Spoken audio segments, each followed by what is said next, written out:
E aí pessoal, aqui quem fala é André Cadori e esse é o About Money. E antes de começar o vídeo eu vou pedir o seu like e a sua inscrição no canal, caso você ainda não seja um inscrito.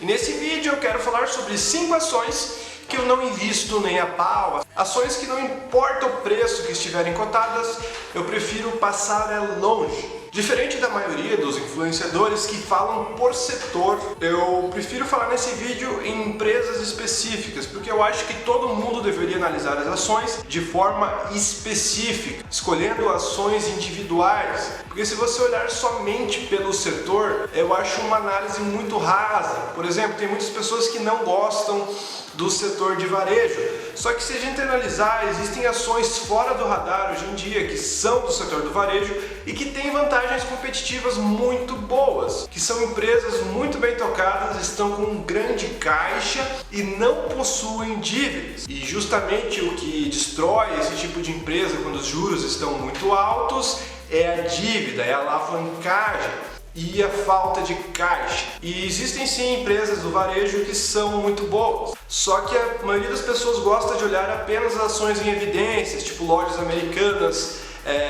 Via Varejo, etc. e jogam tudo no mesmo balaio falando que é um péssimo setor e que jamais investiriam.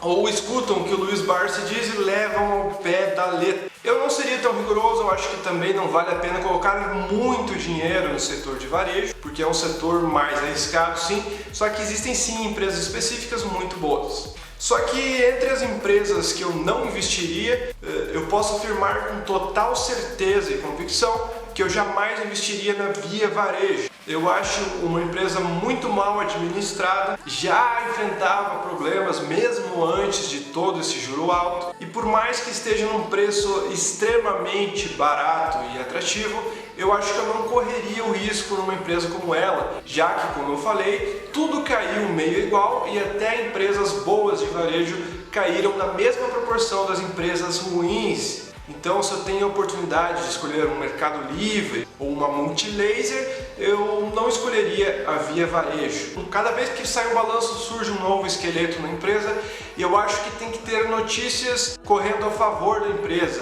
e não notícias correndo contra. Sempre tem alguma coisa ruim, alguma situação complicada na Via Varejo. Portanto, eu prefiro ficar de longe dela. Ela pode mudar, ela pode se reestruturar, pode se tornar até melhor do que a Magazine Luiza, por exemplo, inventando um novo e-commerce ou algo do tipo, mas isso não aconteceu e até isso não acontecer, eu acho mais interessante ficar longe de Via Varejo.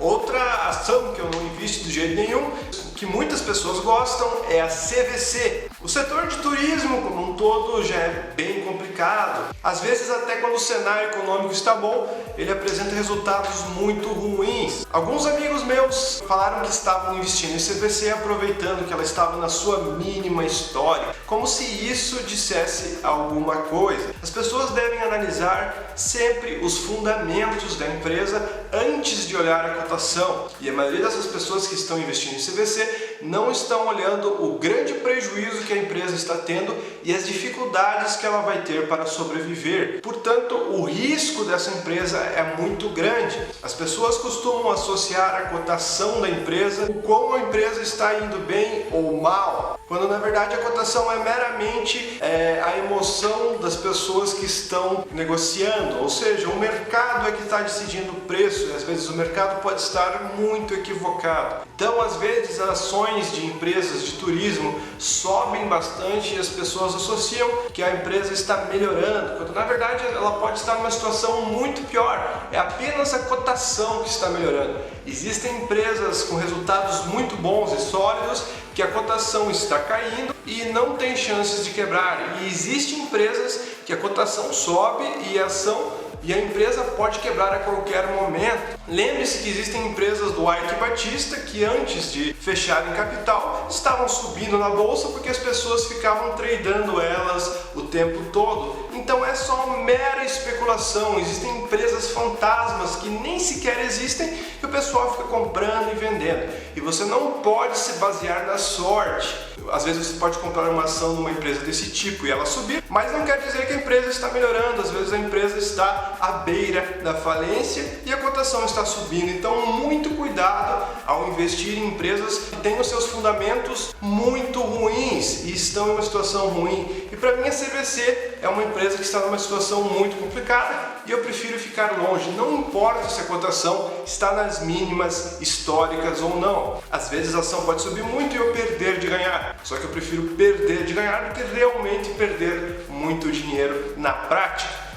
E a terceira ação que eu queria falar que eu jamais investiria é a IRB. A IRB, depois que a Esquadra descobriu a fraude que estava acontecendo, não parou de cair. Ela chegou a 40 e poucos reais e agora ela está custando centavos. Mas por que eu não invisto nela mesmo ela custando centavos? Bem, os resultados que faziam ela custar 40 e poucos reais nunca sequer existiram, foram todos fraudados. Então não tem como saber qual eram os resultados que ela realmente tinha e qual seria o preço justo que ela deveria custar se não tivesse tido aquela fraude. Então, como estava tudo mascarado, a gente não tem como analisar. E se não tem como analisar, às vezes é melhor a gente ficar de fora, mesmo que a gente perca grandes lucros. Por quê? Porque a gente não sabe o que vai acontecer daqui para frente. Mesmo havendo toda uma substituição na equipe da IRB, a gente não sabe quais são os resultados verdadeiros e normais que a empresa deveria ter. Mesmo sendo a única resseguradora do Brasil,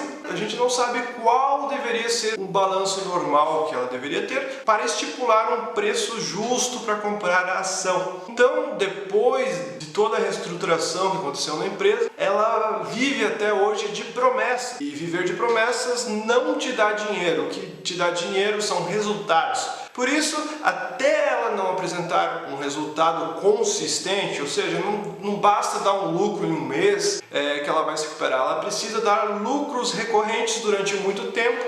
Aí eu acho que faz sentido você analisar, ver se ela está em um preço justo e entrar na empresa. Não importa se ela está custando agora centavos, que ela suba para 5 ou 8 reais e você perca de ganhar. O que importa é você perceber que ela realmente melhorou de fato, que não é um voo de galinha, senão a ação vai subir bastante, a pessoa vai achar que ela se recuperou só por causa de um lucro que teve um mês, comprar a ação e vai despencar na cara da pessoa. Então eu acho mais interessante esperar resultados consistentes para daí sim pensar em entrar na empresa ou não. Não importa se você pagar um pouco mais caro, eu acho que faz um pouco mais de sentido. Muitas pessoas entraram devido à entrada do Luiz Barsi, só que as pessoas não consideraram que, apesar de ele ter uma participação relevante na empresa, a percentual da sua carteira não ocupa muito da empresa. Então, com pouco dinheiro, com pouco tempo de dividendos, ele já consegue comprar muitas ações da empresa. E as pessoas que entraram no IRB deram ou all-in ou entraram com um percentual muito grande do seu patrimônio, visando multiplicar ele. E isso eu tenho certeza que trouxe vários problemas na carteira da maioria das pessoas. Portanto, até a empresa não mostrar algum tipo de sinal de fato de melhor, eu prefiro ficar distante dessa empresa. E a próxima ação que eu quero falar são as ações da Gol Linhas Aéreas. O setor de aviação, eu acho que nesse caso dá de jogar tudo no mesmo cesto, porque todas as empresas de aviação têm bastante problemas. E isso não é só no Brasil, é no mundo inteiro. As barreiras competitivas são poucas, como tudo é alugado, não existe aquele compromisso com o crescimento da empresa, fazendo com que qualquer crise ou qualquer problema econômico já traga problemas graves para a empresa. E devido ao fato de tudo ser leasing, os controladores não têm aquele compromisso com a empresa. Então eles fecham a empresa e abrem outra, já que não tem capital próprio envolvido. Ou seja, é um negócio muito complicado de investir até quando as coisas estão bem. Se você olhar os balanços desse tipo de empresa, até em anos bons e favoráveis economicamente falando, elas apresentavam resultados muito ruins. Então parece que as cotações que a gente vê na bolsa, que sobe muito ou cai muito, é mera especulação, é como se fosse uma jogatina realmente. Parece que não acompanham nada dos resultados, porque se fosse acompanhar realmente o resultado da empresa, esse tipo de empresa deveria valer zero. Então é o tipo de empresa que eu prefiro ficar longe já pela facilidade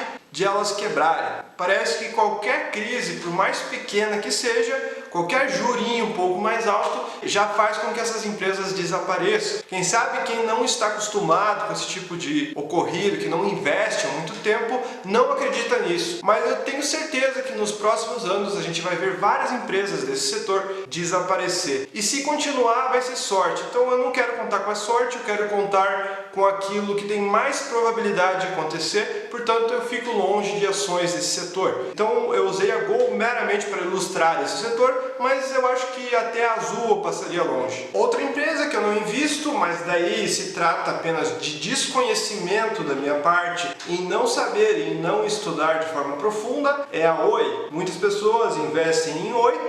Eu particularmente não gosto dos números da empresa e mesmo que ela tenha saído da recuperação judicial, eu acho que isso não é um fator que vai mudar muito o cenário. Porém, devido à minha ignorância no assunto e não saber e nem estudar de forma profunda a Oi, eu prefiro ficar de lado. Então, nesse caso, não é que eu não acredite no futuro da empresa, mas é que eu não estudei o suficiente e nem sequer analisei para poder tirar alguma conclusão do assunto. Então, quem sabe se algum dia eu estudar mais de fato e entender um pouco mais o funcionamento e operacional da empresa, eu possa investir nela. No momento eu estou procurando moleza, ou seja, empresas que já estão num preço muito barato e já têm resultado, já estão recuperadas e tudo mais.